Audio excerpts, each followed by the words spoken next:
बातमी मनसेच्या गोटातून समोर येते। मनसेच्या मुंबईमधल्या पदाधिकाऱ्यांची आज बैठक पार पडणार आहे।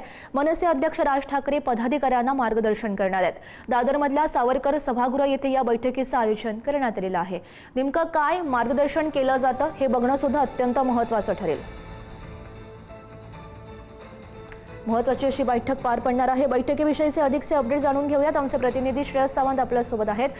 श्रेयस, नेमकं काय घडू शकतं या बैठकीमध्ये? कधी नेमकी या बैठकीला सुरुवात होईल?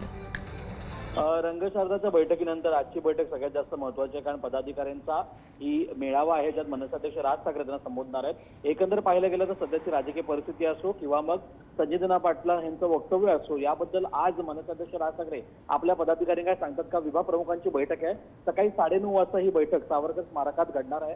त्यामुळे मनसेअध्यक्ष राज ठाकरे कुठला नवीन पाऊल घेतात का किंवा कुठली नवी संजीवनी आपल्या पदाधिकाऱ्यांना देतात का, त्याकडे आता सगळ्यांचं लक्ष लागलंय।